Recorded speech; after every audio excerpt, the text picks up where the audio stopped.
the Adam and Val YouTube channel, another lockdown baking video. Jamie Oliver, Mary Berry, both brilliant in my opinion, both make excellent recipes. I'm bastardising one of theirs today. It's for scones, fruit scones.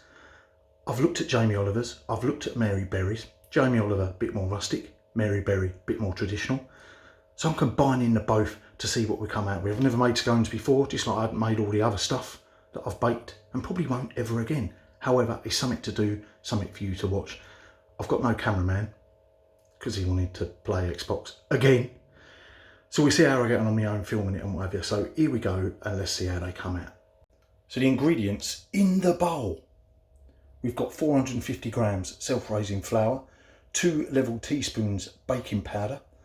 We have got 100 grams of softened butter. And we've also got 50 grams of caster sugar. Now Jamie adds a splash of milk. Mary has 2 eggs and a splash of milk. I've gone for 1 egg and a splash of milk.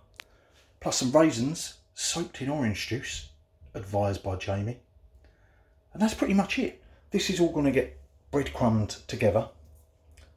Then we add that, we add them and roll it out. So I'll see what filming I can do without sticky hands. I can set the old camera up.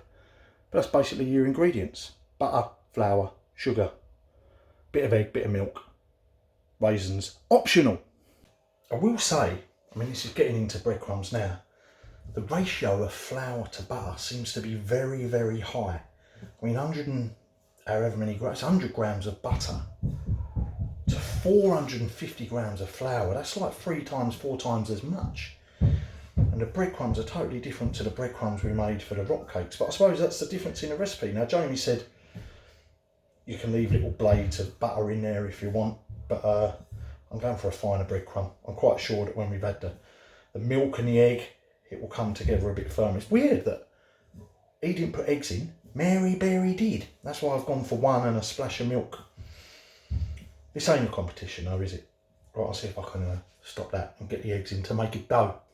So this is meant to go into a dough ball and it's just crumbling. So I've got to be able to roll this out and it's just crumbling apart. So I'm going to put, I don't know if I'm going to go for another whole egg, but it definitely needs a splash more milk. Some sort of wetting agent to make this into a rollable. I mean, it ain't going to need a lot because look, but I'm wary that both recipes say don't overwork the dough. So I'm going to put a bit more liquid in that. So we've got a dough ball in the end, just a splash more milk I put in to get a ball of dough. We get this rolled out 2 centimetres thick we want. I will say I haven't put enough raisins in, so I'm going to maybe sprinkle a few more in, but now I don't want it overpowered. It did just say an handful. I think that'd be enough in there. It's still a bit crumbly, but we'll see how the rolling out goes. We might get Jamie's more rustic ones than Mary's traditional ones, but we will see when we roll it. So I've cocked up the rolling a little bit. It says 2 centimetres thick. This, albeit it's a bit cracky, is only about 1.5, and I want a decent sized scone. I don't want a flat one, so I'm just going to see if I can alter my error. So there we go. We've got it to 2 centimetres ish. Now she says use one of them 5 centimetre cutters. That's a 5 centimetre one. I prefer a bigger scone. I think that's going to be quite small. And I prefer a bigger scone because I'm greedy. I think that's a 7 centimetre cutter. It's the only one I've got. So I want 1, 2, I mean apparently you can get 16 out of this one. 1, 2, 5, 6. I can't see how I'm getting 16. I think I've ballsed up somewhere. But at least we're going to get some scones. Anyway, we'll cut some out. We'll have a look at them before they go in the oven. So we've ended up with 12 of them slightly larger ones. I think they're 7-inch cutter, 7 centimetre cutter. 12 of them going in the oven, 180 for about 15 minutes. As Adam's wife likes to do, find a temperature that suits you and a time that suits you. There's no rules, but I will show you the mess. I made a bit of a mess. I better clear that up while they're in the oven. 15 minutes later, 12 scones out the oven. Look at that one, look. How that's risen, and that one's almost exploded. I did forget to say, make sure you do a bit of egg wash over the top. Oh God, my hand's shaking. Bit of egg wash over the top. I used a bit of milk, a bit of olive oil Jamie used, I think. But I'll let them cool down a bit and we give them a taste. So it's taste test time for a Mary Berry come Jamie Oliver come Val adaptation of a scone recipe. Now, I ain't got no clotted cream, which would be ideal. Strawberry jam you can keep because I can't stand strawberries. Ideally, we would have clotted cream. Let's cut that in the middle. So I'm just going to put some butter on that. It's still warm. It looks like quite a nice texture. It smells a bit like dough. I wonder if they're a bit underbaked. But it looked quite well baked. I mean, it was a crumbly rollout. Anyway, I get some butter on this. Give it a taste. And see if we'll ever make these again.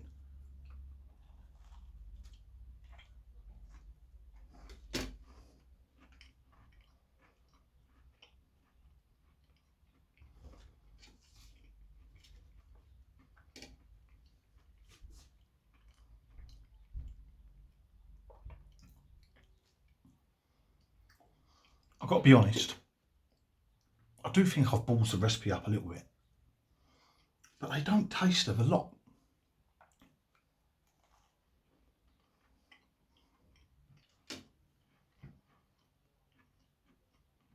I think it's got texture of scone, definitely. I think this one's definitely a bit underbaked, but there's still not much flavour coming through, which is why you need the clotted cream and the jam, strawberry or not. Anyway, I'm not going to put them back in the oven. There's 12 of them out there to eat. I'll eat them over the next few days. Someone else will probably dig in. Not every recipe turns out the way you want it to, does it? But at least we gave it a go. Thanks, Jamie. Thanks, Mary. See you next time. Stay safe.